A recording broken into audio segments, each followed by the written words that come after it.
So today we are studying significant figure. तो पहले मैं समझते हैं कि सिग्निफिकेंट फिगर होता क्या है। तो डेफिनेशन वाइज अगर हम देखते हैं तो significant figure are those digits, जिस भी नंबर में हम डिस्कस कर रहे हो उसके हम डिजिट की बात करें, are those digit which require to specify certain measurement, यानी किसी सर्टेन मेजरमेंट को स्पेसिफाई करने के लिए जिन डिजिट्स का यूज किया जाता है वो होती है सिग्निफिकेंट फिगर। यानी किसी नंबर में पर्टिकुलर डिजिट को भी हम सिग्निफिकेंट फिगर काउंट करते हैं। अब इसका यूज क्यों आया या इसकी रिक्वायरमेंट क्यों पड़ी, उस पॉइंट को हम समझे। The last digit of measurement is always doubtful. किसी भी मेजरमेंट की जो लास्ट यूनिट होती है वो हमेशा डाउटफुल होती है। किस तरीके से होती है उसको हम एग्जाम्पल से समझ सकते हैं। मान लीजिए हम एक एग्जाम्पल की बात करते हैं, जैसे अगर आपने किसी ऑब्जेक्ट का लेंथ मेजर किया और लेंथ मेजर करने के बाद आपको उसका लेंथ मिला 1.23 मीटर्स, तो न्यूमेरिकली हम ये बोल सकते हैं कि 1.2 तो आपका परफेक्ट है, लेकिन 0.3 है या 0.4 है या 0.2 मीटर है, उसमें हमें डाउट है। तो सिग्निफिकेंट फिगर इस डाउट को ख़त्म करने के लिए यूज़ में लिया जाता है। बिकॉज जो स्टार्टिंग के जो फिगर्स है इनमें तो हम कॉन्फिडेंट हैं कि 1.2 तो होगा, लेकिन बाद में 1.22 आना चाहिए या 1.24 आना चाहिए, उसमें हम डाउटफुल हैं। सिमिलर और कैसे आप समझ सकते हैं, मानो आपने कोई रीडिंग लिया और रीडिंग लेने पर वैल्यू आपके पास जनरेट हुई 1.50 मीटर्स, ठीक है। या अगर हम और देखें 1.502 मीटर्स, हम इस एग्जाम्पल में बात करें, ठीक है, बिकॉज 2 डेसिमल वाला हम देख चुके हैं।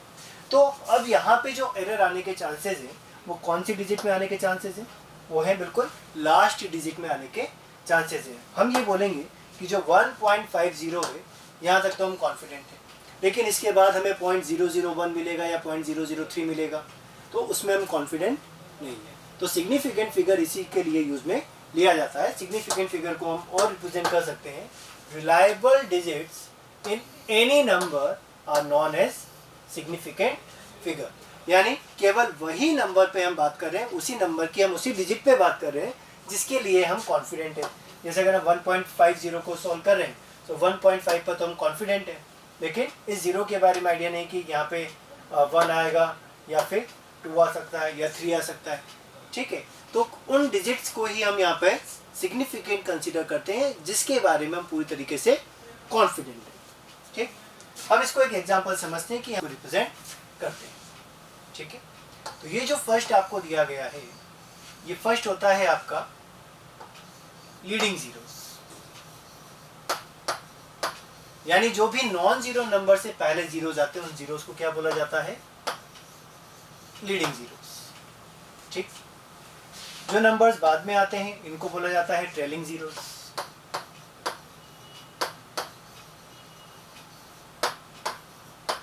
यानी जो जीरो आपके नॉन जीरो नंबर्स के बाद में आते हैं उन सबको हम बोलते हैं ट्रेलिंग जीरोस।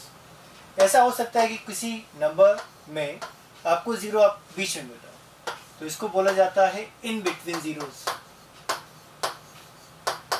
यानी दो नॉन जीरो नंबर के बीच का जीरो रिप्रेजेंट होता है इन बिटवीन जीरो। एंड ये जो 5 and 2 4 5 रिमेनिंग रहा, ये बनता है आपका नॉन जीरो डिजिट्स। सो हम जीरोस को 3 तरीके से डिफाइन कर सकते हैं। फर्स्ट होता है आपके पास leading zeros. Non zero number से पहले आने वाले सभी जीरोस को हम बोलते हैं leading zeros. Non zero number के बाद में आने वाले जीरोस को हम बोलते हैं ट्रेलिंग जीरोस। जो जीरो दो नॉन जीरो नंबर के बीच में आता है उसको बोला जाता है इन बिटवीन जीरोस। एंड जो आपके पास इंटीजर्स हैं यानी जो नॉन जीरो नंबर्स हैं इनको आप बोलते हैं नॉन जीरो डिजिट। नोट करें।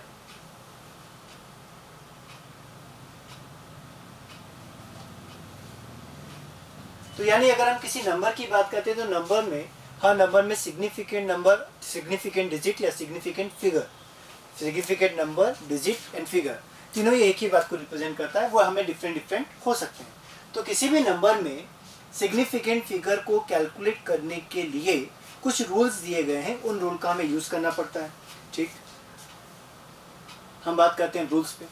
फर्स्ट रूल आपके पास आता है, यहाँ से समझना, all non zero numbers are significant. यानी अगर आपको कोई भी नंबर दिया गया है और उसमें अगर सारे ही नंबर आपके नॉन जीरो नंबर्स हैं, यानी 1 से लेके 9 तक के बीच की डिजिट्स आ रही है, तो वो सब कैसे होंगे? सिग्निफिकेंट होंगे। ठीक, फॉर एग्जाम्पल ध्यान से देखें, अगर लिखा है केवल 1 2 3, तो यहाँ पे कितने नंबर्स हैं?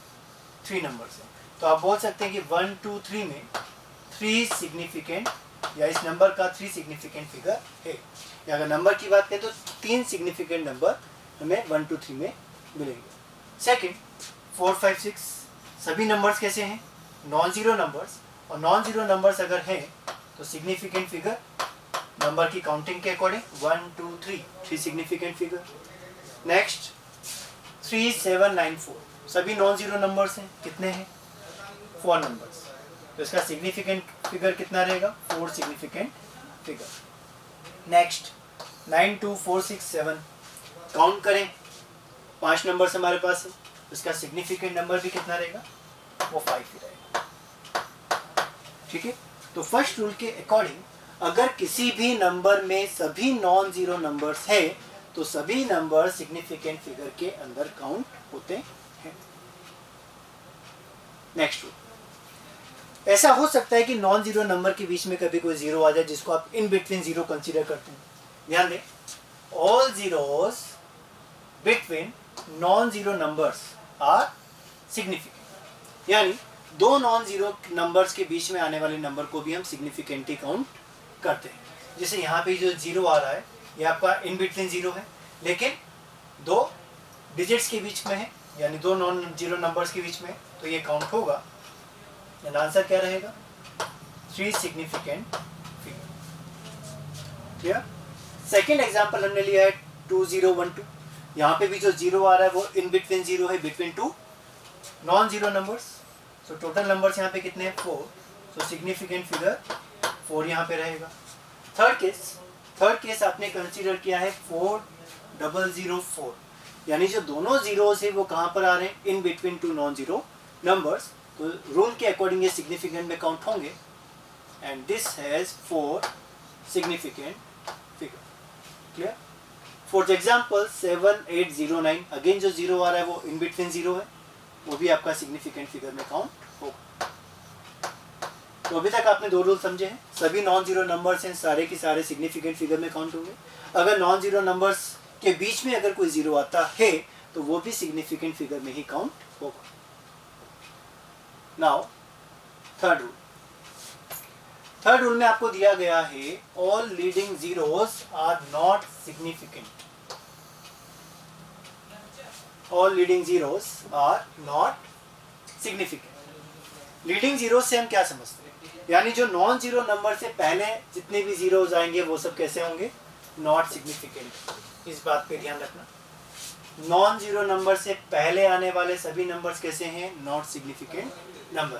तो अगर हम इस केस को कंसीडर करें 0 1 0 2, तो यहाँ पे ये जो जीरो है ये आपका लीडिंग जीरो है। ठीक, और लीडिंग जीरो आपके सिग्निफिकेंट में काउंट नहीं होगा, यानी यहाँ पे केवल 3 ही सिग्निफिकेंट फिगर रहेगा। नेक्स्ट हमने एग्जांपल लिया 0 0 2 3 4। तो यहाँ पे ये जो 2 जीरोज हैं ये आपके कौन से जीरोज हैं? Leading zeros. और लीडिंग जीरोज अगर है तो वो सिग्निफिकेंट फिगर में काउंट नहीं होंगे। दैट मीन्स यहाँ पे जो सिग्निफिकेंट फिगर रहेगा वो हमें 2 3 4 के अकॉर्डिंग ही मिलेगा। That means number 0 0 2 3 4 contains 3 significant numbers. Similarly अगर हमने थर्ड एग्जांपल में कैलकुलेट किया तो यहाँ पे ये जो जीरो है ये आपका लीडिंग जीरो है जो काउंट नहीं होगा। That means 5 significant figures. Fourth example में आपको नंबर दिया है 0 0 1। तो यहाँ पे जो 2 जीरोज हैं ये आपके लीडिंग जीरोज हैं। दैट मीन्स जो रिमेनिंग 1 रहा यही सिग्निफिकेंट फिगर को रिप्रेजेंट करेगा। सो 0 0 1 एज 1 सिग्निफिकेंट फिगर। तो बहुत सिंपल से रूल है, केवल एक बार हम इसको समझ ले अच्छे से। एक बार आप समझ लोगे तो आपको याद आएगा। और हम जब कैलकुलेशंस करते हैं, जब एरर एनालिसिस करते हैं, तो वहाँ पर significant figure and round of दोनों की हमें रिक्वायरमेंट पड़ती है। तो दोनों को हम 1 by 1 समझ लेंगे। नाउ नेक्स्ट रूल आपको दिया गया है ट्रेलिंग जीरोस के लिए। किसके लिए? ट्रेलिंग जीरो, यानी बाद में आने वाले जीरोस के लिए दिया गया है। So all trailing zeros in a number, all trailing zeros in a number, और नंबर किस तरीके का होना चाहिए? इंटीजर होना चाहिए, दैट मीन्स विदाउट डेसिमल होना चाहिए।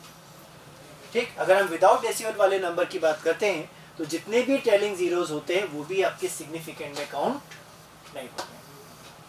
यानी जो दोनों जीरोस थे आपके leading zeros and trailing zeros, अगर हम किसी इंटीजर की बात करते हैं, यानी विदाउट डेसिमल अगर कोई नंबर है तो इंटीजर की अगर हम बात करते हैं तो इंटीजर के लिए trailing zeros and leading zeros दोनों हम काउंट नहीं करते हैं। तो यहाँ पर आपको दिया गया ये 100, सो 100 में इन दोनों को हम क्या कर देंगे? नेग्लेक्ट कर देंगे। केवल इसमें जो सिग्निफिकेंट नंबर रहेगा वो 1 सिग्निफिकेंट फिगर ही आपको मिलेगा। सेकेंड एग्जाम्पल में आपको दिया गया 1010। अब यहाँ जो जीरो है पहले वाला, ये तो इन बिटवीन वाला जीरो है, ये तो आपके सिग्निफिकेंट नंबर में काउंट होता है। लेकिन जो ट्रेलिंग जीरो आपको दिया गया है, दिस वन, ये आपका सिग्निफिकेंट में काउंट नहीं होगा। That means this number has 3 significant figure. Similarly next example आपको दिया गया 2020। तो यहाँ पे भी ये जो फर्स्ट जीरो है ये आपका इन बिटवीन जीरो है, और जो लास्ट में जीरो आ रहा है वो आपका ट्रेलिंग जीरो है। दैट मीन्स जो सिग्निफिकेंट फिगर काउंट होगा वो पहले 3 फिगर्स के लिए ही रहेगा। So answer 3 significant figures. Fourth example में आपको ट्रेलिंग जीरो भी गिवन है और लीडिंग जीरो भी गिवन है, तो ये दोनों जीरोस हम काउंट नहीं करेंगे। और जो इन बिटवीन आपके पास नंबर है 101, और उसमें भी यहाँ पे भी एक जीरो आ रहा है जो इन बिटवीन जीरो को रिप्रेजेंट करता है, लेकिन इन बिटवीन जीरो आपका सिग्निफिकेंट फिगर में काउंट होता है। हमें केवल नेग्लेक्ट करने होते हैं trailing zeros and leading zeros, वो आपने नेग्लेक्ट कर दिया। क्लियर? यानी ट्रेलिंग जीरोस भी हमें सिग्निफिकेंट में काउंट नहीं करने और लीडिंग जीरोस भी सिग्निफिकेंट में काउंट नहीं करने। नाउ नेक्स्ट एंड इंपॉर्टेंट, ध्यान दें, all trailing zeros are significant. किसी नंबर में सभी ट्रेलिंग जीरोस भी सिग्निफिकेंट हो सकते हैं, लेकिन कंडीशन क्या है? वो किसी यूनिट के साथ है। यानी if they comes from actual measurement, all trailing zeros are significant if they comes from actual measurement. That means किसी यूनिट के साथ अगर वो लिखे हैं तो आप उसको सिग्निफिकेंट फिगर में काउंट करते हैं, अगर यूनिट के साथ नहीं लिखे तो सिग्निफिकेंट फिगर में काउंट नहीं होगा। फर्स्ट एग्जाम्पल लिखा है 200, अगर ये किलोग्राम लिखा हुआ नहीं होता, अगर ये किलोग्राम नहीं लिखा होता तो इसके अंदर जो सिग्निफिकेंट नंबर है वो 1 ही है, लेकिन इसके साथ यहाँ पे यूनिट लिखा हुआ है 200 किलोग्राम। दैट मीन्स पूरा की पूरा 200 ही काउंट होगा, ट्रेलिंग जीरोस भी हमें काउंट करना होगा, और यहाँ पे जो सिग्निफिकेंट फिगर रहेगा वो आपके रहेंगे 3 सिग्निफिकेंट फिगर। सेकेंड एग्जाम्पल लिखा है 10 मीटर, 10 मीटर, तो ये यूनिट के साथ आ रहा है मीटर, दैट मीन्स दोनों ही काउंट होंगे। So 10 metre has 2 significant figure. Third example लिखा है ओनली 300 है, और यहाँ पे कोई इसका यूनिट नहीं है, और यूनिट नहीं होने से ये जो आपके जीरोस हैं ये काउंट नहीं होंगे। ट्रेलिंग जीरोस को फिर हम काउंट नहीं करेंगे, और केवल जो नॉन जीरो नंबर है उसी से हमें सिग्निफिकेंट फिगर मिलेगा। That means 300 has 1 significant figure. Last example वहाँ पे लिखा है 1000 सेकेंड। अब 1000 सेकेंड तो सेकेंड आ गया यूनिट, दैट मीन्स ये तीनों जीरोस भी काउंट होंगे, and 1000 second has 4 significant figure. अब जो एक बार आपने डेफिनेशन में समझा था, डेफिनेशन में आपने फर्स्ट स्लाइड में लिखा है, एक बार आप उसको समझें ताकि आपको डेफिनेशन भी आप क्लियर होगा। अब डेफिनेशन में क्या लिखा है? Significant figure of a number are digit in the number that carry meaningful contribution, that carry meaningful contribution. अब मीनिंगफुल कॉन्ट्रीब्यूशन का मतलब आपको समझ में आएगा, जो हम इस स्लाइड से बिल्कुल समझ सकते हैं। हम बात करें विद यूनिट, ठीक है, तो क्या 2 किलोग्राम और 200 किलोग्राम सेम क्वांटिटी को रिप्रेजेंट करता है? बिल्कुल नहीं करता, ठीक है। तो 200 एंड 2 में डिफरेंस है, ऐसे 10 और 1 में डिफरेंस है, ठीक। तो सिग्निफिकेंट नंबर आपको यही बताता है कि मेजरमेंट में आप किस तरीके से इसका यूज कर सकते हैं। तो अगर आपको विद यूनिट दिया है तो यहाँ पे इसकी वैल्यू भी बड़ी है, और इसके अकॉर्डिंग सिग्निफिकेंट नंबर भी आपने काउंट किए। Now next rule, trailing zeros in a number with decimal are significant. Trailing zeros in a number with decimal are significant. पहले हमने समझा था इंटीजर्स के लिए, किसके लिए समझा है? केवल इंटीजर्स के लिए। इंटीजर में ट्रेलिंग जीरोस को भी आपने रिमूव कर दिया, लीडिंग जीरोस को भी आपने रिमूव कर दिया। फिर सेकंड आपने समझा विद यूनिट्स वाले नंबर्स के लिए, जहाँ पे ट्रेलिंग जीरो आप काउंट करते हैं अगर वो किसी यूनिट के साथ में है। Now next is all trailing zeros in a number with decimal are significant. यानी अगर कोई डेसिमल वाला नंबर है, फ्रैक्शन वाला नंबर है, तो उस नंबर में बाद में आने वाले सभी जीरोस यानी ट्रेलिंग जीरोस को भी हम सिग्निफिकेंट फिगर में काउंट करेंगे। So this number has 4 significant figures. Clear? Second जो नंबर आपको गिवन है ये भी आपका डेसिमल नंबर है, लेकिन यहाँ पे ये जो स्टार्टिंग जीरोस गिवन है ये आपके लीडिंग जीरोस है। ट्रेलिंग जीरो यहाँ पे कितने हैं? ट्रेलिंग जीरो यहाँ पर एक ही है, यानी जो 1 to 0 नंबर है उसके अकॉर्डिंग हमें कैलकुलेशन करना होगा। And this number has 3 significant figure. Next example आपको गिवन है 0.090। अगेन ट्रेलिंग जीरोस हमें काउंट करना है, प्रीसीडिंग जो आपके लीडिंग जीरोस है इनको हम काउंट नहीं करते हैं। तो यहाँ पे जो सिग्निफिकेंट फिगर रहा उसका वैल्यू 2 सिग्निफिकेंट फिगर के इक्वल हमें मिलेगा। तो ट्रेलिंग जीरोस हमें कब काउंट करने हैं? जब आपको नंबर एक तो डेसिमल में दिया हो या फिर विद यूनिट दिया हो। अगर कोई इंटीजर आपके पास लिखा है तो उसमें हम ट्रेलिंग जीरो लीडिंग जीरो को काउंट नहीं करते हैं। नेक्स्ट, ये भी एक इंपॉर्टेंट है, कोई भी नंबर दिया हो, मानो अगर हमें कोई भी रूल याद नहीं है तो इस रूल के अकॉर्डिंग सारे के सारे क्वेश्चन सॉल्व हो जाते हैं, इसलिए ये एक इंपॉर्टेंट है। और सभी जितने भी हमने रूल पढ़े हैं सब आप इससे कैलकुलेट कर सकते हैं। ध्यान देना, any number can be converted in form of a cross 10 power, यानी किसी भी नंबर को हम a cross 10 power b की फॉर्म में कन्वर्ट कर सकते हैं, जहाँ पे जो a का वैल्यू है वो 1 और 10 के बीच में होना चाहिए, where a lies in between 1 and 10 and b can be, जो b है आपका can be any positive और नेगेटिव नंबर, यानी b का पावर पॉजिटिव भी हो सकता है और नेगेटिव भी हो सकता है। Then significant figure can be calculated by a, यानी बेस नंबर जो उसका रहेगा उससे हम इसका सिग्निफिकेंट फिगर कैलकुलेट कर लेंगे। इस बात का ध्यान रखना है कि जो ए आपको पुट करना है वो 1 और 10 के बीच में होना चाहिए। तो रूल नंबर 7 एक इंपॉर्टेंट रिलेशन है, ध्यान से आप सुने। Any number can be converted in the form of a cross 10 power b where a lies in between 1 and 10 and b can be positive and negative number, then significant number is equal to base number। ठीक है, अब इसको आप use किस तरीके से करेंगे वो हम समझते हैं।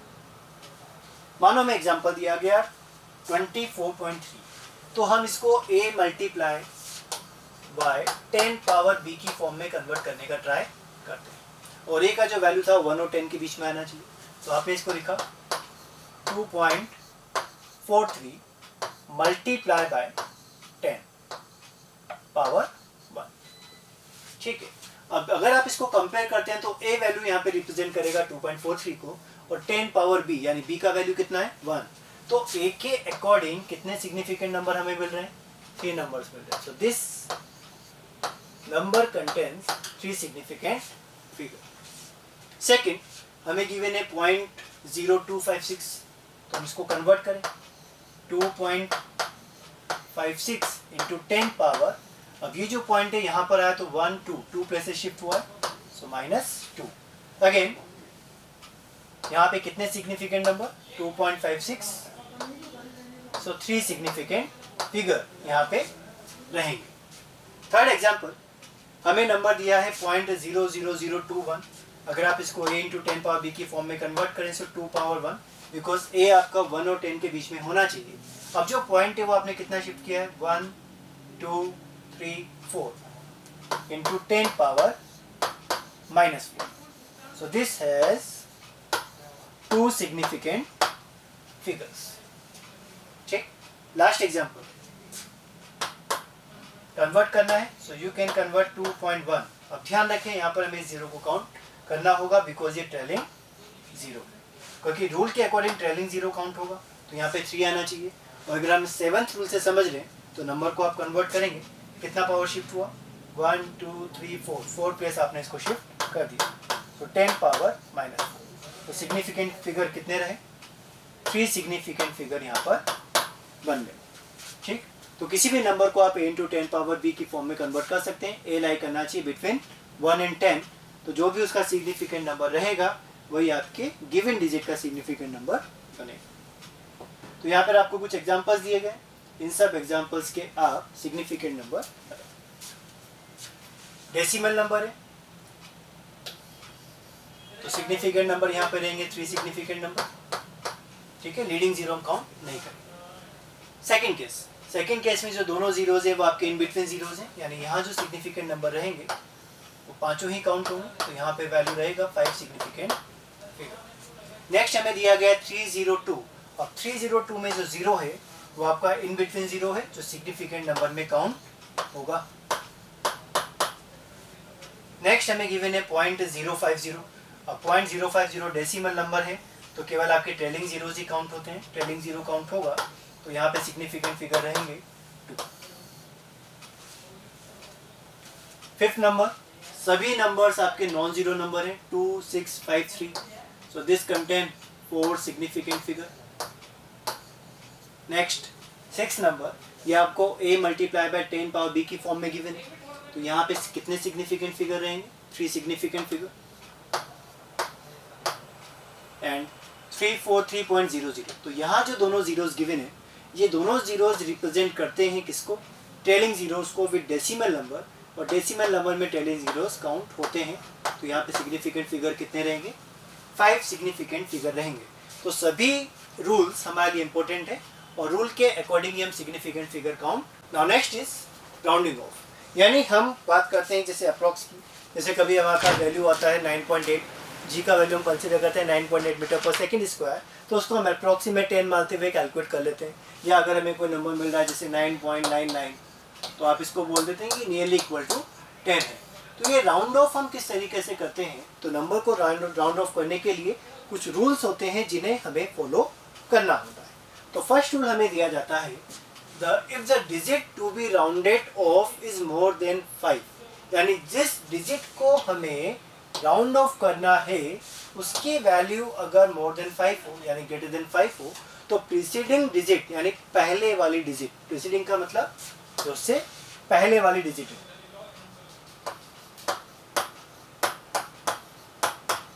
पहले वाली डिजिट यानी जो प्रीसीडिंग डिजिट है उसको हम इंक्रीज कर देते हैं बाय 1 से। ठीक है, मान लीजिए हमें ये न्यूमेरिकल दिया गया कि 6.87 को राउंड ऑफ करें। ठीक, अब राउंड ऑफ करने के लिए हमें किसको हटाना पड़ेगा? इस 7 को रिमूव करना पड़ेगा। ठीक है, अब 7 जो नंबर है जिस डिजिट को आप राउंड ऑफ कर रहे हैं वो आपका ग्रेटर देन 5 है, तो हम ये बोल सकते हैं कि जो 7 यहाँ पर आपको दिया गया है वो ग्रेटर देन 5 है। तो इससे जो पहले वाला डिजिट है मतलब जो 8 है, 8 को हमें क्या करना पड़ेगा? इंक्रीज बाय 1, यानी इसको 1 से इंक्रीज हमें करना पड़ेगा। तो नंबर हमें मिलेगा 6.9। ठीक है, एक बार फिर से समझे, जिस डिजिट को हमें राउंड ऑफ करना है उससे पहले उस डिजिट को आप देखें कि अगर वो डिजिट 5 से ग्रेटर है तो प्रीसीडिंग डिजिट को हम 1 से इंक्रीज कर देते हैं। सेकेंड एग्जांपल देखें, हमें नंबर दिया गया है 0.69 और हमें इस डिजिट को राउंड ऑफ करना है। ठीक है, अब ये जो 9 है, 9 यहाँ पर ग्रेटर देन 5, ग्रेटर देन 5 है तो प्रीसीडिंग डिजिट कौन सा है 9 से पहले? 6, तो यानी 6 आपका 1 से इंक्रीज हो जाना चाहिए। तो राउंड ऑफ करने के बाद यहाँ वैल्यू रहेगा 0.7।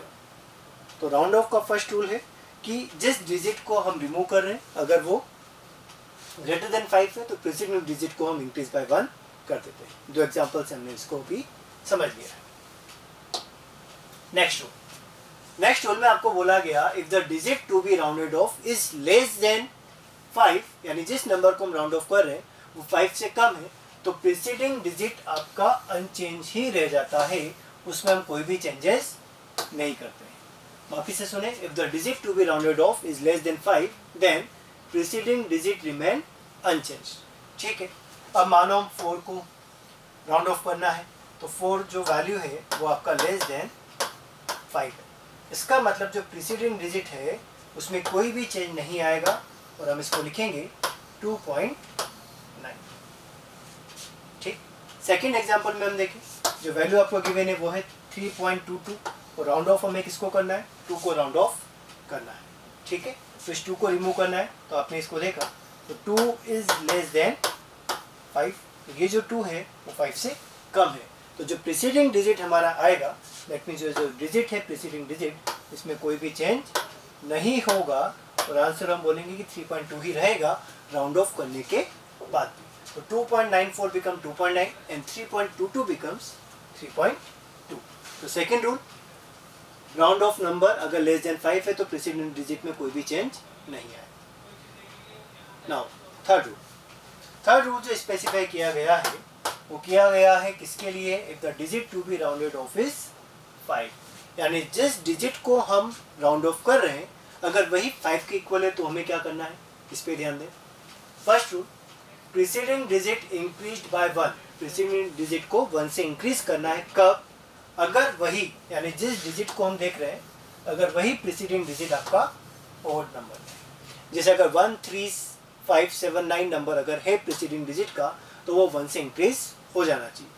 Second rule, preceding digit remains unchanged if it is even, लेकिन अगर प्रीसीडिंग डिजिट आपका 0 2 4 6 8 है तो प्रीसीडिंग डिजिट आपका अनचेंज ही रहेगा।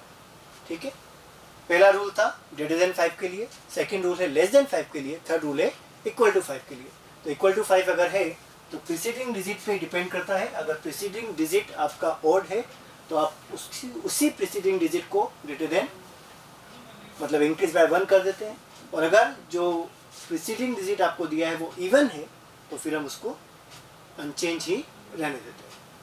कुछ एग्जांपल्स यहाँ पे दिए गए हैं, इन एग्जांपल को हम समझते हैं। मान लीजिए हमें इस 5 को राउंड ऑफ करना है। अब इस 5 को अगर हम राउंड ऑफ करते हैं तो 5 इज इक्वल टू 5, यानी अब हम बात करते हैं प्रीसीडिंग डिजिट की। अब प्रीसीडिंग डिजिट किस तरीके का है, वो है ऑड, और प्रीसीडिंग डिजिट अगर ऑड है तो वो होगा increased by 1। We can write 12.55 is equal to 12.6।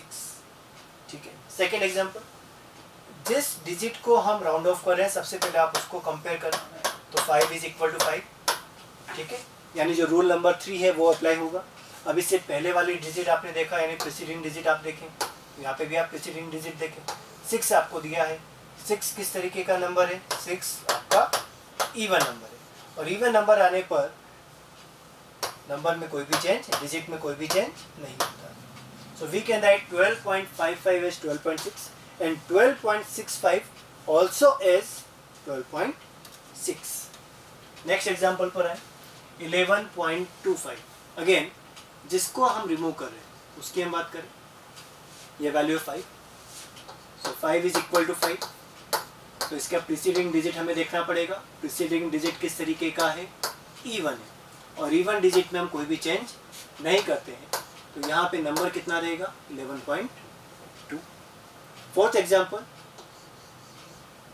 जिस डिजिट को हम राउंड ऑफ कर रहे हैं उसका वैल्यू है इक्वल टू 5। अगर ये 5 के इक्वल है तो फिर हमें किसको देखना पड़ेगा, प्रीसीडिंग डिजिट को देखना पड़ेगा। किस तरीके का डिजिट है, ऑड, और ऑड डिजिट होने पे वैल्यू इंक्रीज हो जाती है। So we can write 11.4। तो राउंड ऑफ करने के लिए हमारे पास 3 रूल है। फर्स्ट रूल, जब राउंडेड ऑफ करने होने वाली डिजिट ग्रेटर देन 5 हो। सेकेंड रूल बनता है लेस देन 5 के लिए, और जो थर्ड रूल बनता है वो इक्वल टू 5 के। ठीक है, रूल्स क्लियर हैं, एग्जाम्पल्स हमने देखे। अब कुछ नंबर्स हम कंसीडर कर रहे हैं जिसको हमें राउंड ऑफ करना है। कितनी सिग्निफिकेंट फिगर तक राउंड ऑफ करना है, 4 तक करना है। दैट मीन्स 4 सिग्निफिकेंट फिगर की अगर हम बात करते हैं तो यहाँ पे नंबर 4 होने चाहिए।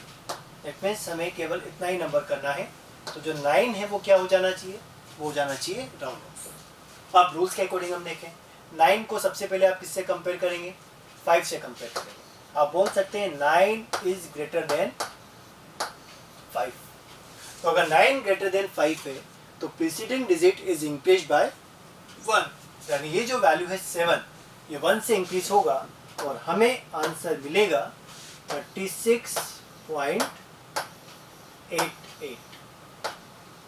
रूल्स को क्लियर रखना, 5 से ही कंपेयर करना है, 5 से कंपेयर किया, राउंडेड ऑफ वाला नंबर अगर ग्रेटर देन 5 है तो प्रीसीडिंग डिजिट को हमें 1 से इंक्रीज करना है। Then our answer is 36.88 up to 4 significant figure. Next हमें दिया गया है 1.0084, तो 1.0084 को कंसीडर करना है 4 सिग्निफिकेंट नंबर तक, यानी हमें 4 को क्या करना है, 4 होगा round off, so value of 4 is less than 5। तो प्रीसीडिंग डिजिट आपका एज इट इज रहना चाहिए, उसमें हम कोई भी चेंजेस नहीं करें।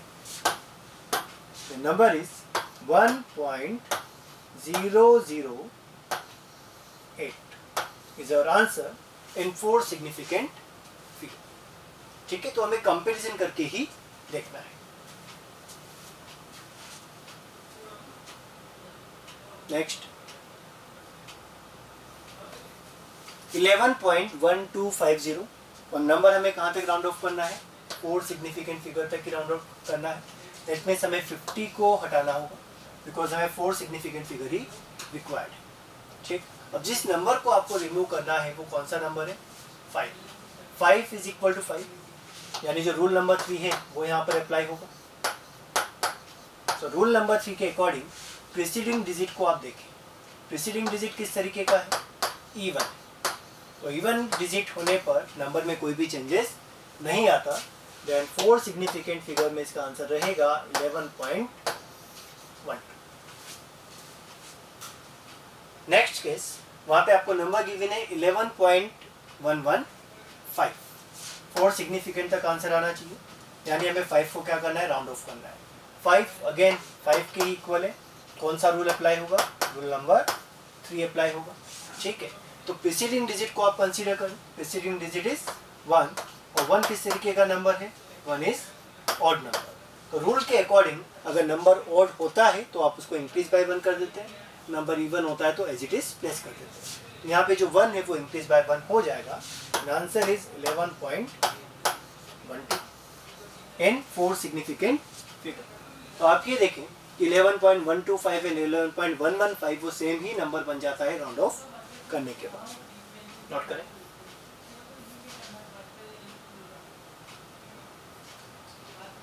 नाउ नेक्स्ट पॉइंट हमें यहाँ पे मिलता है ऑर्डर ऑफ द मैग्नीट्यूड।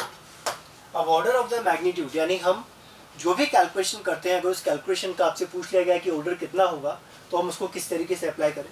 ध्यान दें, मान लीजिए हमारा कोई आंसर जनरेट होता है 2.3 × 10 पावर 5, ये हमारा कोई आंसर जनरेट होकर आ गया। अब आपसे पूछा गया कि इसका ऑर्डर कितना है, तो इस नंबर का ऑर्डर बताने के लिए हमें कुछ रूल्स को फॉलो करना होगा। ठीक है, so order of the magnitude में power of 10 is known as order of magnitude, यानी 10 की कितनी पावर्स हमारे पास हैं किसी भी नंबर में, उसी को हम क्या रिप्रेजेंट करते हैं, ऑर्डर ऑफ मैग्नीट्यूड से रिप्रेजेंट करते हैं। कोई भी नंबर आपका a मल्टीप्लाई 10 क्रॉस b की फॉर्म में कन्वर्ट किया जा सकता है। वहाँ पे आपने कल भी समझा था जो a का वैल्यू है, हमने से पहले भी लेक्चर में समझा है कि जो a का वैल्यू है वो होना चाहिए आपका 1 से 10 के बीच में। ठीक है, greater than 1 and less than 10। और जो रिमेनिंग पावर्स होगी वो कहाँ चली जाएगी, 10 की पावर्स की फॉर्म में, यानी 10 पावर b की फॉर्म में हम उस नंबर को कन्वर्ट कर सकते हैं। यानी किसी भी नंबर को a multiply by 10 power b की फॉर्म में कन्वर्ट किया जा सकता है। 10 की पावर्स को हम ऑर्डर ऑफ मैग्नीट्यूड से रिप्रेजेंट करते हैं। अब यहाँ पे कुछ रूल्स बनते हैं। रूल क्या है उस पार्ट को हम समझें। ध्यान दें, सबसे पहले आपने नंबर लिखा है a multiply by 10 power b। ठीक, अब जो रूल बनता है वो a के रिस्पेक्ट में ही बनता है कि जब आपने नंबर कन्वर्ट किया है उसमें a का वैल्यू लेस देन 5 हो, दैट मीन्स 1 2 3 4 5, तो ऑर्डर आपका रहता है जो भी 10 का पावर है, मतलब b के इक्वल। लेकिन अगर a नंबर आपका ग्रेटर देन 5 हो, 6 7 8 9 10 और इक्वल टू 5 हो, दैट मीन्स 5, मतलब 5 से लेकर 9 तक की वैल्यूज 5 6 7 8 9, और यहाँ वैल्यू हमें मिलती है 1 2 3 एंड 4। तो 5 से अगर छोटा नंबर है तो ऑर्डर रहता है 10 पावर में जो भी b आ रहा है, जो भी 10 की पावर्स आ रही है वही आपका ऑर्डर रहेगा। लेकिन अगर आपका ए पार्ट 5 to 9 के बीच में लाई करता है तो ऑर्डर आपका बनता है b+1, यानी जो भी 10 की पावर आ रही है उसको हम 1 से इंक्रीज कर देते हैं। तो जो प्रीवियस एग्जाम्पल आपने लिया है 2.3 इंटू 10⁵, अगर हमें इसको कन्वर्ट करना है यानी आपको इसका ऑर्डर बताना है, तो इसका ऑर्डर कितना रहेगा उसको आप देखें। सबसे पहले आप ए को चेक करें, ए आपका 5 से कम है, 5 से कम है तो जो भी 10 की पावर से वही आपका ऑर्डर फॉर्म हो जाएगा। So order of this number is equal to 5। ठीक है, तो रूल्स क्लियर रखना। ए इज लेस देन 5 तो ऑर्डर 10 की power, A is greater than 5 तो जो भी 10 की पावर आपके पास था उसमें +1 करने पर आपको ऑर्डर मिल जाएगा। ठीक, क्वेश्चन हमें दिया गया find order of the given numbers. कुछ नंबर आपको दिए गए जिसका ऑर्डर हमें फाइंड करना है। तो सबसे पहला प्रोसेस हमारा ये होता है कि हम गिवन नंबर को a multiply by 10 power b की फॉर्म में कन्वर्ट कर सकते हैं। तो इसको आप लिख सकते हैं 4.9 इंटू 10 पावर 1। ठीक है, अब ये जो आपका a नंबर आया है वो है लेस देन 5। ठीक है, तो ऑर्डर कितना आना चाहिए? ऑर्डर हमारा 10 की जो भी पावर आ रही है वही रहना चाहिए, यानी order of the number is 1। Second हमें दिया गया है 51। अब 51 को हम कन्वर्ट करें, so 51 we can write 5.1 into 10 power 1। अब जो नंबर आपको गिवन है वो है आपका greater than 5। 5.1 is greater than 5। अब अगर ग्रेटर देन 5 होता है तो ऑर्डर क्या रहता है? ऑर्डर हम स्पेसिफाई करते हैं बाय b+1 और b का वैल्यू कितना है 10 पावर 1 यानी 1, तो 1 + 1 इज इक्वल टू 2। ठीक है, तो नंबर के अकॉर्डिंग नंबर को आप कन्वर्ट करें a multiply by 10 power b की फॉर्म में, और उसके अकॉर्डिंग आप आइडेंटिफाई करते हैं कि जो भी गिवन नंबर है उसका ऑर्डर कितना रहना चाहिए। न्यूमेरिकल पार्ट है, कैलकुलेशंस में यूज आता है, छोटे छोटे से पार्ट है, significant figure, round of and order of the magnitude. तो पहले हम यही डिस्कस कर रहे हैं। सिंपल ये रूल बेस पे वर्क करते हैं। ठीक है, तो जो भी इनके रूल्स हैं उनको हमें ध्यान रखना पड़ेगा और पर्टिकुलर रूल को नंबर के अंदर अप्लाई करना पड़ेगा। नेक्स्ट हमें दिया गया 0.50। तो क्या हम 0.50 को कन्वर्ट कर सकते हैं? ध्यान दें, तो we can write 5.0 multiply by 10 power -1, because हमें नंबर में तो कन्वर्ट करना पड़ेगा। नंबर में आपने कन्वर्ट किया तो 5.0 इंटू 10 पावर -1। अब ये जो फर्स्ट नंबर है ये इक्वल टू 5 है, ये है इक्वल टू 5। अगर इक्वल टू 5 होगा तो हमें ऑर्डर को क्या करना पड़ेगा? 1 से इंक्रीज करना पड़ेगा। So order is equal to b+1 और b आपको कितना गिवन है? -1। सो b का वैल्यू पहले से -1 गिवन है और एक हमें a के अकॉर्डिंग मिलेगा, सो -1 + 1, सो ऑर्डर इज 0। नेक्स्ट पूछा गया 0.005। तो 0.005 को हम लिख सकते हैं 5 मल्टीप्लाई बाय 10 पावर -2। अगेन ये जो a नंबर है वो इक्वल टू 5 होगा तो ऑर्डर हमें इंक्रीज करना होगा। So order is equal to b+1। b कितना है? -2। So -2 + 1, so order is -1। Next हमें गिवन 305। 305 को अगर हम कन्वर्ट करते हैं सो 3.05 मल्टीप्लाई बाय 10 पावर। ठीक, कंपेयर करो, ये जो नंबर आपको गिवन है a वो लेस देन 5 है, सो a इज लेस देन 5। तो अगर a आपको लेस देन 5 गिवन है तो सिस्टम में जो ऑर्डर रहेगा यानी जो नंबर का ऑर्डर रहेगा वो इक्वल टू b ही आना चाहिए अकॉर्डिंग टू रूल। और b का वैल्यू कितना है? तो हमने कुछ एग्जांपल्स यहाँ पे कंसीडर करे और एग्जांपल के अकॉर्डिंग इनको सॉल्व किया। ध्यान दें, जो रूल्स है वो बहुत सिंपल रूल है।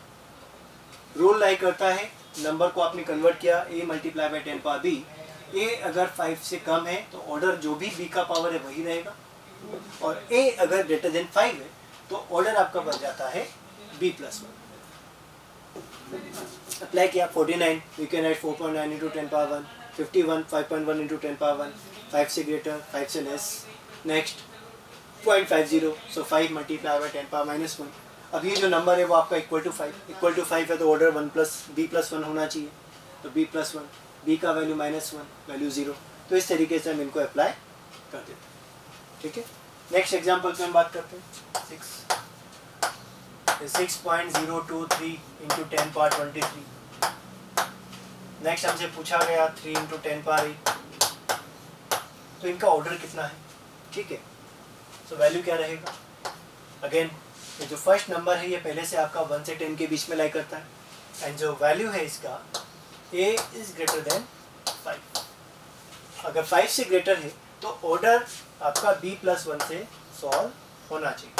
तो order is equal to b+1, और b कितना है 23 + 1 विच इज इक्वल टू 24। अगर हम स्पीड ऑफ लाइट के नंबर की बात करते हैं तो नंबर आता है 3 × 10⁻8 यूनिट आता है मीटर पर सेकेंड। अब यहाँ पर अगर ऑर्डर पूछा गया तो सबसे पहले आप a को कंपेयर करो, a is 3, so a is less than 5। अगर लेस देन 5 है तो ऑर्डर चेंज नहीं होता है, जो भी 10 का पावर है वही सिंपल आपका ऑर्डर बन जाता है। तो order is equal to b which is equal to 8, ठीक है।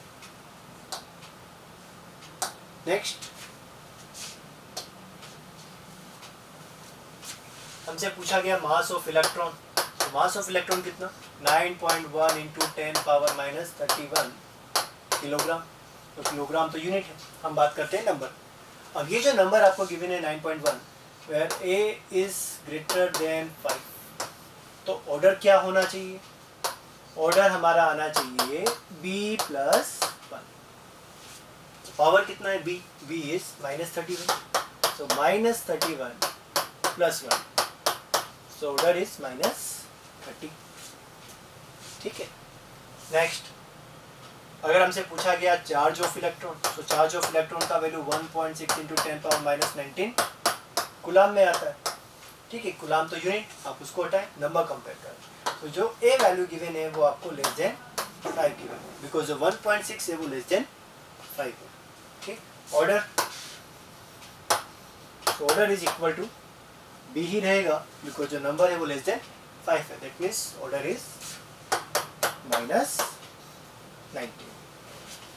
तो इस तरीके से हम किसी भी नंबर को a × 10⁻b की फॉर्म में कन्वर्ट कर सकते हैं, और a × 10⁻b की फॉर्म में कन्वर्ट करने के बाद उसका हम ऑर्डर फाइंड कर सकते हैं। नोट करें। तो students, today we are studying error analysis, और एरर एनालिसिस की फिजिक्स में बहुत इंपॉर्टेंस है, हर यूनिट में कब आता है, बिकॉज रीजन ये है कि कोई भी अगर हम एक्सपेरिमेंट परफॉर्म करते हैं तो हमें उसके लिए रीडिंग लेनी होती है, और रीडिंग जरूरी नहीं है कि एग्जैक्ट आ जाए, और एग्जैक्ट रीडिंग अगर नहीं आएगी तो हम उसको क्या बोलते हैं, एरर। यानी एरर, हम किस तरीके से एरर जनरेट होता है और किस तरीके से हम एरर को कैलकुलेट कर सकते हैं, वो हम स्टडी करते हैं किसमें, एरर एनालिसिस में। तो फर्स्ट हम बात करते हैं कि व्हाट इज एरर। तो the difference between measured value and true value is known as error. अब मेजर्ड वैल्यू क्या है, जो आपने रीडिंग लिया है, ट्रू वैल्यू क्या है, जो एग्जैक्ट रीडिंग आना चाहिए। मान लो हम एक एग्जांपल से समझते हैं कि मान लीजिए ट्रू रीडिंग आना चाहिए था, अगर आप किसी वोल्टेज को मेजर कर रहे हैं तो 20 वोल्ट, लेकिन जो आपने रीडिंग लिया है इक्विपमेंट के यानी मेजर्ड वैल्यू, वो आपको जनरेट हुआ 22 वोल्ट। आना चाहिए था 20 वोल्ट, जनरेट हुआ 22 वोल्ट, दैट मींस यहाँ पर एरर। और ये जो मेजर्ड वैल्यू का ट्रू वैल्यू के साथ वेरिएशन होता है, इसी को हम रिप्रेजेंट करते हैं एरर से। कम भी आ सकता है, ज़्यादा भी आ सकता है। हो सकता है कि अगर आप सेकंड रीडिंग लें तो सेकंड वैल्यू हमें मान लीजिए 19 वोल्ट, यानी जो वैल्यू है वो ट्रू वैल्यू से आपकी ज़्यादा भी आ सकती है, कम भी आ सकती है। अगर ट्रू वैल्यू के इक्वल है तो आप बोलेंगे कि एग्जैक्ट वैल्यू हमें जनरेट हुआ है, लेकिन अगर ट्रू वैल्यू से कम या ज़्यादा यानी डिफरेंस अगर मिल रहा है तो डिफरेंस को हम किससे रिप्रेजेंट करते हैं, एरर से रिप्रेजेंट करते हैं। So difference between measured value and true value of a physical quantity known as error। अब एरर क्यों जनरेट होता है, एरर के जनरेट होने के बहुत सारे रीजन ये हो सकता है कि जो इक्विपमेंट हम यूज कर रहे हैं वही फॉल्टी, ठीक है, यानी जो इक्विपमेंट हम यूज कर रहे हैं उसकी फंक्शनलिटी सही से नहीं चल रही। सेकेंड ये हो सकता है कि हमें प्रैक्टिकल सही से करना नहीं आता हो, इसलिए रीडिंग में एरर आ रही है। थर्ड ये हो सकता है कि हम प्रैक्टिकल भी सही कर रहे हैं, इक्विपमेंट भी सही है, लेकिन जब हम रीडिंग ले रहे हैं तो रीडिंग लेने में हम एग्जैक्ट रीडिंग नहीं ले पा रहे, ठीक है, तो एरर जनरेट हुआ। या ये हो सकता है कि एटमॉस्फेयर में टेम्परेचर है, मॉइस्चर है, ठीक है, एटमॉस्फेरिक प्रेशर भी होता है, तो उसके कारण भी रीडिंग में कुछ चेंजेस आ रहा हो। तो यहाँ पर एरर बहुत डिफरेंट टाइप से जनरेट हो सकते हैं। ऐसा भी हो सकता है कि एरर्स हम सब कुछ बिल्कुल परफेक्ट कर रहे हैं, रीडिंग भी सही ले रहे हैं, इक्विपमेंट भी हमारा बिल्कुल एक्यूरेट इक्विपमेंट है, रीडिंग हम करेक्ट ले रहे हैं, एक्सपेरिमेंट में बिल्कुल परफेक्ट परफॉर्म कर रहे हैं और बिल्कुल एक आइडियल कंडीशन में कर रहे हैं, फिर भी हमारी रीडिंग में एरर आ गई और उस एरर को फिर हम रिप्रेजेंट करते हैं कि हमें उसका कारण ही नॉन नहीं है कि किस कारण से वो जनरेट हो रहा है। यानी यहाँ पर हमें डिफरेंट टाइप की एरर जनरेट हो सकती है, जिसको हम 1 by 1 स्टडी कर रहे हैं। सो फर्स्ट हमारे पास आता है सिस्टमेटिक एरर, ठीक। अब सिस्टमेटिक एरर में कुछ एरर्स है जिनको इंक्लूड किया गया है। So first error is instrumental error, ठीक है, यानी इंस्ट्रूमेंट के कारण जो एरर जनरेट होता है, arises due to imperfect design and due to malfunctioning of the instrument. यानी जो इंस्ट्रूमेंट हम यूज कर रहे हैं प्रैक्टिकल के लिए या रीडिंग लेने के लिए, वही आपका मेल फंक्शन कर रहा है, वही आपका फॉल्टी इंस्ट्रूमेंट है, तो उसके कारण हमें रीडिंग सही से नहीं मिलेगी और जो एरर जनरेट होगा उसको हम क्या रिप्रेजेंट करेंगे, इंस्ट्रूमेंटल एरर से रिप्रेजेंट करेंगे। सेकंड बनता है एनवायरमेंटल एरर। अब एनवायरमेंट में होता है जैसे हमारे पास एयर प्रेशर, टेम्परेचर है, मान लीजिए बाहर बारिश आ गई तो मॉइस्चर आ जाएगा, ह्यूमिडिटी आ जाएगी, तो इनके कारण रीडिंग में जो चेंजेस आता है उसको हम रिप्रेजेंट करते हैं किससे, एनवायरमेंटल एरर से रिप्रेजेंट करते हैं। So environmental error occurs due to environmental condition like temperature, pressure, humidity, dust etcetera, ठीक है। तो फर्स्ट आपने लिया इंस्ट्रूमेंटेशन एरर या इंस्ट्रूमेंटल एरर जो फॉल्टी इंस्ट्रूमेंट से जनरेट हुआ है। सेकंड हमने लिया एनवायरमेंटल एरर जो हमारे एनवायरमेंट के कारण जनरेट हुआ। नाउ नेक्स्ट आता है ऑब्जर्वेशनल एरर और ह्यूमन एरर यानी पर्सनल एरर। यानी हम रीडिंग लेने में गड़बड़ कर रहे हैं, हम इक्विपमेंट को सही से सेटल नहीं कर पा रहे, सही से इक्विप नहीं कर पा रहे, यानी जो प्रैक्टिकल है वो हम सही से परफॉर्म नहीं कर पा रहे। इसके कारण जो एरर जनरेट होता है उसको हम बोलते हैं या तो ऑब्जर्वेशनल एरर यानी हम रीडिंग लेने में गलती कर रहे हैं, ह्यूमन एरर, पर्सनल एरर, इसी को अलग अलग नाम से जाना जाता है। So this error occurs due to improper setting of apparatus और due to carelessness in taking observation, यानी हम रीडिंग लेने में कहीं ना कहीं मिस्टेक कर रहे हैं। तो इस टाइप के एरर को हम किससे रिप्रेजेंट करते हैं, ऑब्जर्वेशनल एरर या ह्यूमन एरर से रिप्रेजेंट करते हैं, ठीक है। तो यहाँ पे सिस्टमेटिक एरर जो फर्स्ट टाइप आपका था उसमें आपके 3 टाइप आपने पढ़े, इंस्ट्रूमेंटल, एनवायरमेंटल एंड ऑब्जर्वेशन, ठीक है। अब इन रीडिंग्स को कैसे हम परफेक्ट कर सकते हैं, यानी जो एरर है उसको आप कैसे मिनिमाइज कर सकते हैं, तो उसके लिए आप पढ़ें कि systematic errors can be minimised. Minimise की जा सकती है, हम ये नहीं बोल रहे कि बिल्कुल जीरो हो जाएगा, एरर हमें मिलेगा ही नहीं, हम ये बोल रहे हैं कि एरर को मिनिमाइज किया जा सकता है by improving experimental technique and better instrument. यानी अगर हम प्रैक्टिकल को अच्छे से करना सीख जाए, इक्विपमेंट आप बिल्कुल प्रॉपर लें, रीडिंग आप बिल्कुल प्रॉपर लें, तो सिस्टमेटिक एरर को जीरो तो नहीं किया जा सकता लेकिन मिनिमाइज किया जा सकता है, यानी इसको कम किया जा सकता है, ठीक। अब सेकंड एरर जनरेट हुआ, फर्स्ट था आपका systematic error, now second error is random error. Random error का मतलब हमें उसका रीजन ही नॉन नहीं है, यानी एरर क्यों आ रहा है उसके बारे में हमें कोई आइडिया नहीं है। So these errors are arise due to random fluctuations in experimental condition, यानी ये हमारे कंट्रोल में, हमने सब कुछ परफेक्ट किया हुआ है लेकिन फिर भी एरर जनरेट हो रहा है बिकॉज कहीं ना कुछ फ्लक्चुएशन आ रहा है। और इस टाइप के एरर को हम किससे रिप्रेजेंट करते हैं, रैंडम एरर से रिप्रेजेंट करते हैं, ठीक। नेक्स्ट हमारे पास आता है लिस्ट काउंट एरर।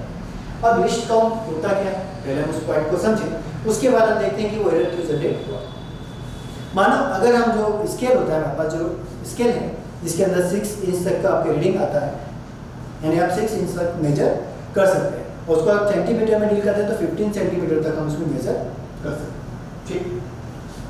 अगर हम सेंटीमीटर को डिवाइड करें तो यहाँ पे कुछ इस तरीके से लाइन बनी होती है, ठीक है। जैसे अगर यहाँ पे 1 सेंटीमीटर है तो यहाँ पर हमें 2 सेंटीमीटर मिलेगा, यानी 1 सेंटीमीटर से 2 सेंटीमीटर के बीच में हमारे पास जो रीडिंग आती है वो 10 मिलीमीटर की आती है।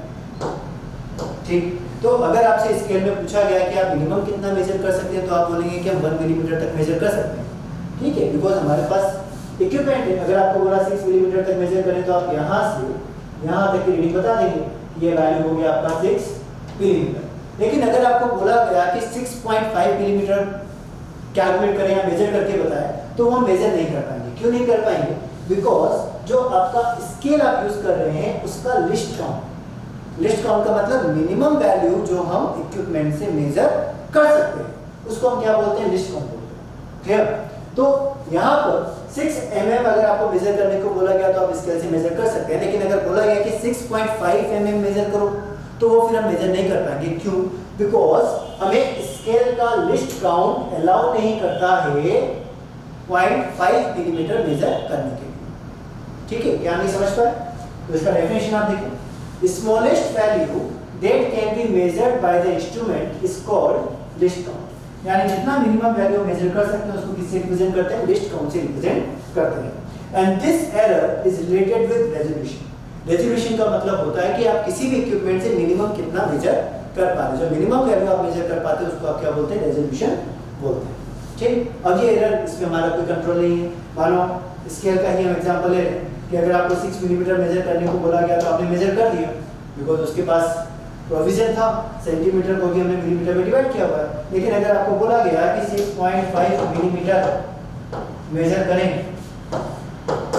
बाय यूजिंग स्केल जो आपका 15 सेंटीमीटर या 6 इंच वाला जो स्केल आता है उससे मेजर करने को बोला गया तो फिर ये मेजर नहीं कर पाएंगे बिकॉज जो मिनिमम वैल्यू आप मेजर कर सकते हैं 1 मिलीमीटर है, उससे छोटी वैल्यू आप मेजर नहीं कर पाएंगे। तो इसमें भी हमारा कोई कंट्रोल नहीं है, ये डिपेंड करता है इंस्ट्रूमेंट पर। यानी इंस्ट्रूमेंट से हम मिनिमम कितना मेजर कर सकते हैं। Now next, permissible error. अब परमिसिबल एरर और जो लिस्ट काउंट एरर है वो लगभग सेम है। हमने ये समझा कि मिनिमम जितना मेजर हम कर पा रहे हैं वो हमारा लिस्ट काउंट है और उसके अकॉर्डिंग जो एरर जनरेट हो रहा है वो आपका लिस्ट काउंट एरर है। अब परमिसिबल एरर यानी जितना हम परमिट कर सकते हैं कि इतना एरर तो आएगा। ध्यान दें, error generated due to limitation of instrument, यानी इंस्ट्रूमेंट की यहाँ पे लिमिट आ गई। जो पार्ट हम अभी तक समझ रहे हैं कि वो मिनिमम कितना मेजर कर सकता है, अब उससे छोटी वैल्यू वो मेजर नहीं कर पाएगा। तो इस टाइप की जो एरर है उसको हम क्या बोलते हैं? Permissible error. यानी इतना एरर इंस्ट्रूमेंट ने परमिट किया हुआ है या मैन्युफैक्चरर ने परमिट किया हुआ है कि यहाँ पे तो मिलेगा ही मिलेगा। So error generated due to limitation of instrument known as permissible error. Clear? अब इस पॉइंट को हम समझें कि किस तरीके से हम इसको देख सकते हैं, समझ सकते हैं। यानी मान लीजिए हमें रीडिंग लेना है 34 मिलीमीटर, तो यहाँ पे जो परमिसिबल एरर है आप ये बोलेंगे कि 30 तक का काउंट तो ठीक है, अब उसके आगे कितना वैल्यू आ रहा है? 3 होना चाहिए, या मतलब जो रीडिंग आप ले रहे हैं या तो 33 हो सकती है, 35 हो सकती है, 34 हो सकती है। तो यहाँ पे जो आपको परमिसिबल एरर मिल रहा है वो मिल रहा है ±1 मिलीमीटर का। परमिसिबल एरर कितना मिल रहा है? ±1 मिलीमीटर का। क्यों मिल रहा है? बिकॉज फर्स्ट डिजिट पे तो जो आपका मतलब फर्स्ट से पहले वाले जो प्रीसीडिंग डिजिट है उन सब पे तो हमें कॉन्फिडेंस है, सिग्निफिकेंट डिजिट में हमने समझा है, लेकिन जो लास्ट डिजिट है उसमें हमें कॉन्फिडेंस नहीं है, यानी वो हमारा ±1 में आ सकता है। तो यहाँ पे जो फर्स्ट रीडिंग का जो परमिसिबल एरर है तो आप रिप्रेजेंट कर सकते हैं कि ±1 मिलीमीटर यहाँ पर परमिसिबल एरर रहेगा। हो सकता है कि जो आप लेंथ मेजर कर रहे हो वो 33 मिलीमीटर या 35 मिलीमीटर हो, लेकिन जो आपने रीडिंग लिया वो 34 मिलीमीटर है। तो यहाँ पे परमिसिबल एरर कितने का है? ±1 मिलीमीटर का। सेकंड, अगर आपको रीडिंग दिया गया 34.5, तो अब हम ये बोलेंगे कि 34 तक तो हम करेक्ट है, लेकिन इस 5 पर हम कॉन्फिडेंट नहीं है। दैट मींस अब जो यहाँ पे परमिसिबल एरर रहेगा वो 0.1 मिलीमीटर रहेगा।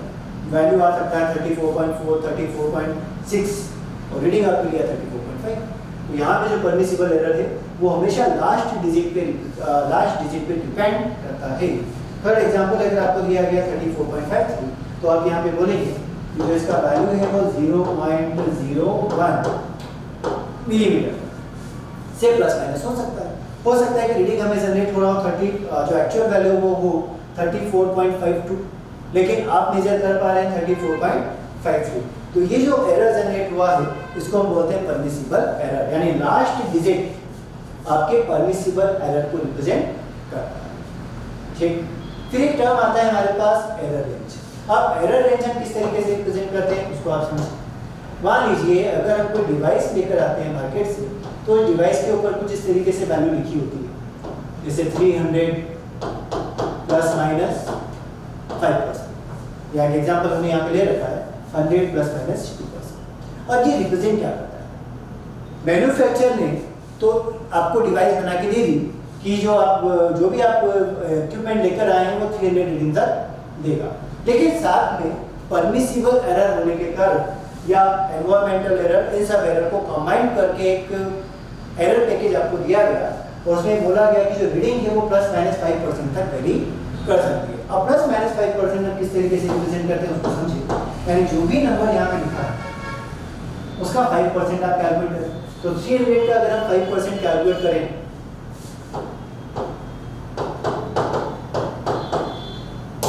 वैल्यू आता है 15। ठीक है, तो यानी यहाँ जो रीडिंग हमें मिलेगा वो 300 प्लस माइनस 15 हो सकता है। दैट मीन्स रीडिंग आपका 285 से 315 के बीच में वेरी कर सकता है। तो ये आपको मैन्युफैक्चरर लिख के देता है किसी भी इक्विपमेंट पर कि इक्विपमेंट से जो एरर रेंज रहेगा, यानी जो उसका फ्लक्चुएशन रहेगा वो कहाँ से कहाँ तक हो सकता है। और इस केस को हम क्या बोलते हैं, इस टर्म को किससे रिप्रेजेंट करते हैं? एक टर्म होता है हमारे पास जिसको आप बोलते हैं एरर रेंज। ठीक है, तो एरर रेंज से इसको रिप्रेजेंट किया जाता है। एक और एग्जांपल से हम समझते हैं, आपको दिया गया 100 plus minus 2, 100 plus minus 2%। Percent यहाँ पे रिप्रेजेंट करता है कि जो भी आपके पास एक ट्रू वैल्यू है, ट्रू वैल्यू का 2% आपको प्लस माइनस करना पड़ेगा। तो आप यहाँ पे देख सकते हैं कि अगर हम 100 प्लस माइनस 2 रिप्रेजेंट करते हैं तो वैल्यू बनेगा 100 का 2% 2 है, that means 100 plus minus 2 which is equal to 98,210। यानी जो इक्विपमेंट आपको रीडिंग है वो 98 से लेके 102 के बीच में कुछ भी प्रोवाइड कर सकता है, लेकिन ट्रू वैल्यू क्या है उसका 100 है।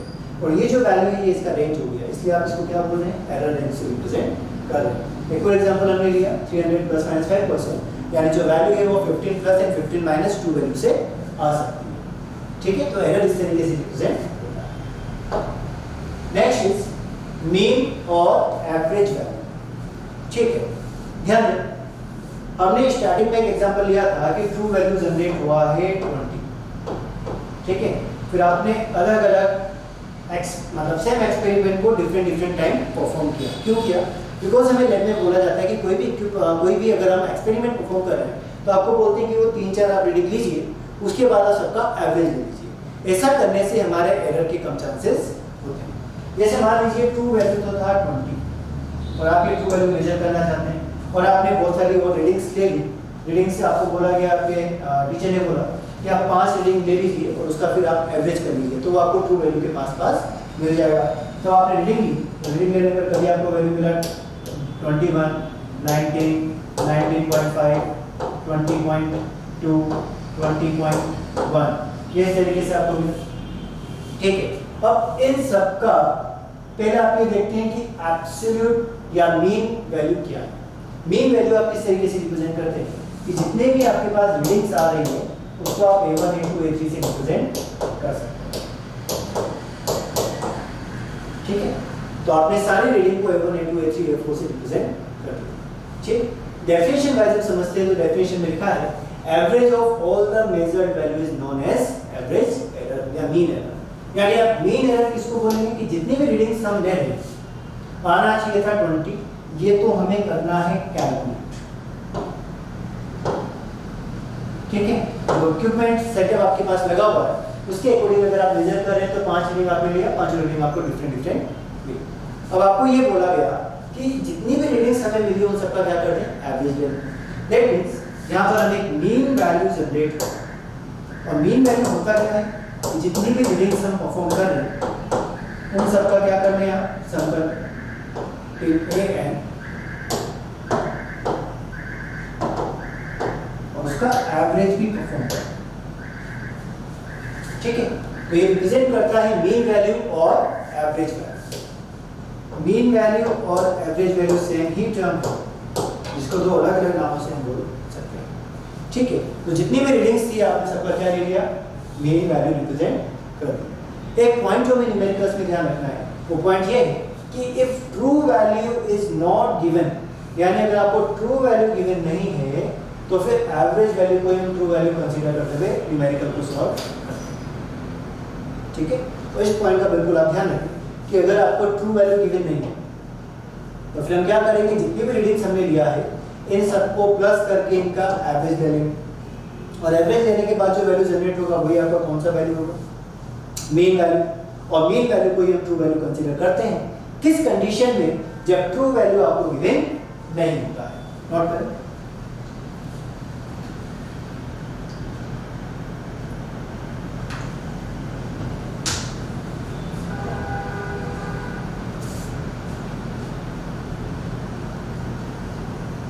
ठीक है। तो जब भी ट्रू वैल्यू आपको गिवन नहीं है तो मीन वैल्यू को ही हम ट्रू वैल्यू कंसीडर करते हुए न्यूमेरिकल को कंटिन्यू करें। Now next is absolute error. अब एब्सोल्यूट एरर होता क्या है, पॉइंट आप समझो, डिफरेंस बिटवीन ट्रू वैल्यू या average value and measured value is known as absolute error. ठीक, एब्सोल्यूट एरर हमने रिप्रेजेंट इससे किया डेल्टा ए से रिप्रेजेंट, तो हमने क्या किया यहाँ पर एक डेल्टा ए 1, ठीक है, डेल्टा रिप्रेजेंट कर रहा है एब्सोल्यूट एरर को, ध्यान दें इसमें।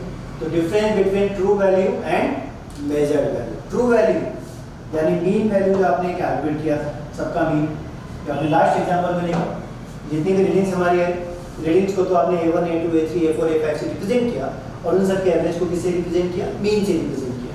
तो मीन वैल्यू में से सब रीडिंग्स वगैरह माइनस कर दें तो हमें क्या मिलेगा, एब्सोल्यूट एरर। तो delta A1 is equal to A mean minus A1। फिर हम कैलकुलेट करेंगे डेल्टा A2, तो A mean वैल्यू में से फिर आप सेकेंड रीडिंग को माइनस कर दें, फिर आप रिप्रेजेंट करेंगे delta A2, again mean value में से A3 रीडिंग को माइनस कर दें, और इसी तरीके से प्रोसेस चलता रहता है। तो लास्ट आपको मिलेगा delta AN is equal to A mean minus AN। यानी जितने भी रीडिंग्स आपने परफॉर्म करी है हर रीडिंग के करेस्पॉन्डिंग एक एब्सोल्यूट एरर हमें जनरेट करना है, और सभी एब्सोल्यूट एरर्स को आपने जनरेट कर लिया। तो डेल्टा A1 आपने कैलकुलेट किया, डेल्टा A2 कैलकुलेट किया, सिमिलरली डेल्टा AN तक आपने कैलकुलेट कर लिया। अब पॉइंट जो हमें यहाँ पे ध्यान रखना है एब्सोल्यूट एरर के लिए, वो इस बात का ध्यान रखना है कि जो डेल्टा A है यानी जो एब्सोल्यूट एरर है उसका वैल्यू आपका पॉजिटिव आ सकता है, नेगेटिव आ सकता है और जीरो भी आ सकता है। पॉजिटिव कब आएगा, जब वैल्यू जो मेजर्ड वैल्यू है वो आपकी मीन वैल्यू से कम आ रही है। नेगेटिव कब आएगा, जब जो आपने रीडिंग लिया है वो मीन वैल्यू से ज्यादा आ रहा है। और जीरो कब आएगा, जब मीन वैल्यू एंड जो रीडिंग आपने लिया है दोनों का वैल्यू सेम, मानो इधर भी 20 आ रहा है इधर भी 20, तो एब्सोल्यूट एरर कितना मिलेगा, जीरो। मानो मीन वैल्यू 20 है और आपने रीडिंग लिया 21, तो आपको फिर मिलेगा नेगेटिव में। ये हो सकता है कि मीन वैल्यू आपके 20 हो और जो रीडिंग आपने लिया वो 19 है, तो फिर आपको मिलेगा +1। यानी जो एब्सोल्यूट एरर है उसका वैल्यू आपका पॉजिटिव, नेगेटिव, जीरो कुछ भी आ सकता है। और किस तरीके से सॉल्व करना है, मीन वैल्यू में से इंडिविजुअल रीडिंग को माइनस करके इंडिविजुअल रीडिंग के लिए आपको एब्सोल्यूट एरर कैलकुलेट होगा। नोट कर,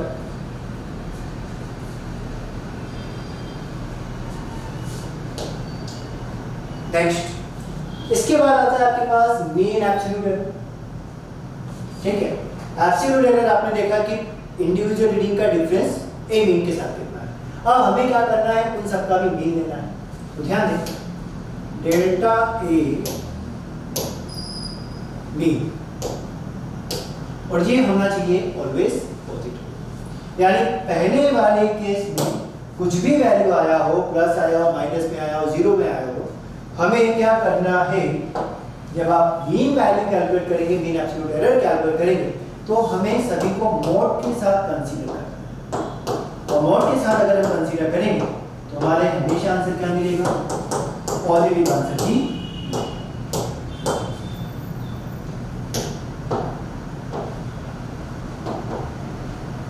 AN divide by N।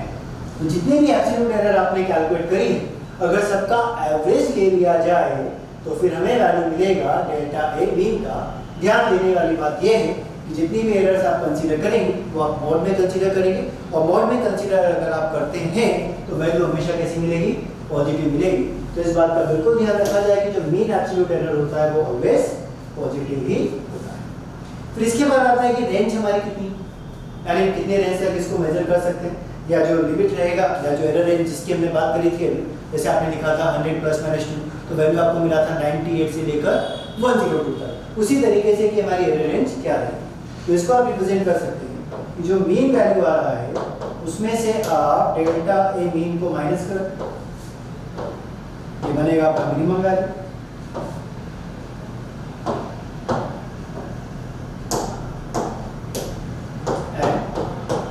A m delta a m को प्लस कर, तो वो बन जाएगी आपकी मैक्सिमम वैल्यू। यानी मिनिमम से मैक्सिमम तक का आपके पास एक रेंज आ गया कि delta a m minus delta a m minimum value को रिप्रेजेंट करेगा, and a m plus delta a m maximum value को रिप्रेजेंट करेगा। नोट करें,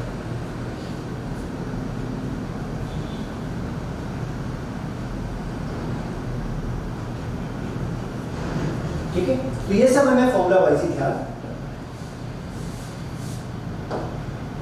now next is relative and fractional error. तो ratio of mean absolute error and mean error is known as fractional error. ध्यान, fractional error और relative error ये same ही term है। पहली बात ये, फ्रैक्शनल एरर बोला जाए, रिलेटिव एरर बोला जाए, दोनों सेम टर्म है। अभी रेशियो किस किस का है? फर्स्ट वैल्यू आती है मीन एब्सोल्यूट एरर। तो मीन एब्सोल्यूट एरर आपने डेल्टा ए एम से कैलकुलेट किया है, एंड मीन एरर आपने ए एम से कैलकुलेट किया है, ठीक। तो इन दोनों के रेशियो को हम किससे रिप्रेजेंट करते हैं? रिलेटिव एरर और फ्रैक्शनल एरर से रिप्रेजेंट करते हैं, ठीक। नेक्स्ट हमसे पूछा गया परसेंटेज एरर क्या है। सो परसेंटेज एरर कैलकुलेट करने के लिए हम यूज करते हैं, यानी परसेंटेज एरर लिखेंगे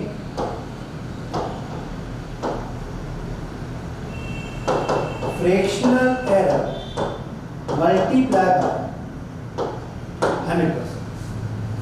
फ्रैक्शनल एरर मल्टीप्लाई बाय 100% किसको रिप्रेजेंट करता है? परसेंटेज एरर को रिप्रेजेंट करता है। या अगर आपको न्यूमेरिकली सॉल्व करना है, so you can write mean absolute value divided by mean value multiply by 100 in percentage gives percentage error, ठीक है।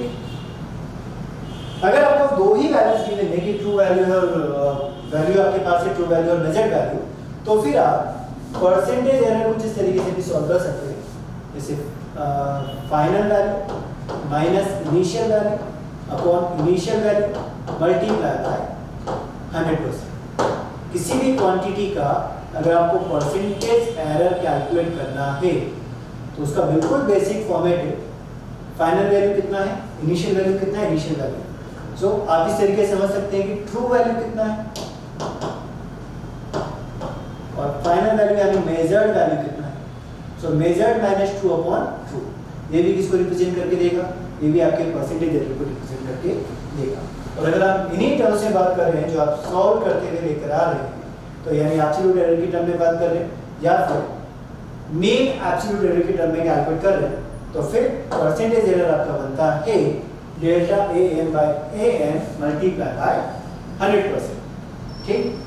फर्स्ट स्लाइड में हमने या सेकंड स्लाइड में हमने एक एरर वाला केस समझा है, ध्यान दीजिए यहाँ, ठीक है। मान लीजिए आपने एक्सपेरिमेंट परफॉर्म किया और एक ही बार आपने उस एक्सपेरिमेंट को परफॉर्म किया, इसमें ट्रू वैल्यू कितनी आई थी? 20 वोल्ट, और मेजर वैल्यू मान लीजिए हम कंसीडर कर रहे हैं 22 वोल्ट। हम इन दोनों वैल्यूज को कंसीडर करते हुए परसेंटेज एरर कैलकुलेट करना चाह रहे हैं, ठीक है। तो यहाँ पर भी आप परसेंटेज एरर, अगर आपको ट्रू वैल्यू और मेजर वैल्यू गिवन है सिंगल वैल्यू, तो आप परसेंटेज एरर कैलकुलेट कर सकते हैं। Measure value minus true value divide by true value multiply bye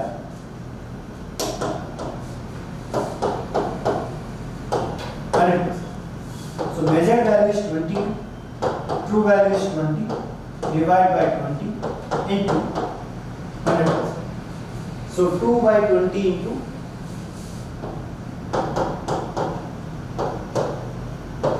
error is 10%.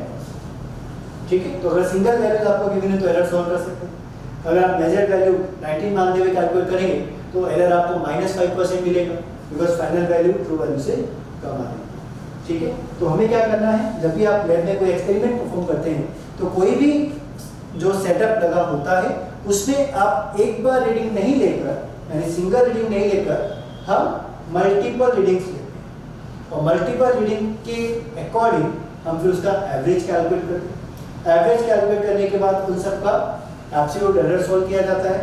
Absolute error से फिर हम मीन एब्सोल्यूट एरर कैलकुलेट करते हैं और मीन एब्सोल्यूट एरर और एब्सोल्यूट एरर अगर हमें दोनों मिल गया तो उसके बाद हम फ्रैक्शनल एरर और परसेंटेज एरर कैलकुलेट कर सकते हैं. तो ये हमारे न्यूमेरिकल को सॉल्व करने का पूरा प्रोसीजर रहता है. यानी कोई भी जो नंबर आपके पास है उसको आप रेंज में भी रिप्रेजेंट कर सकते हैं, जो रेंज आपने यहाँ पर लिखा है am माइनस डेल्टा am, इसी को आप इस तरीके से भी रिप्रेजेंट कर सकते हैं. You can write am plus minus delta am. ये कंप्लीट रेंज को रिप्रेजेंट करता है. यानी अगर हमें सिंगल टर्म में रेंज को रिप्रेजेंट करना है so mean value plus minus absolute mean value को हम रिप्रेजेंट कर सकते हैं. नोट करें.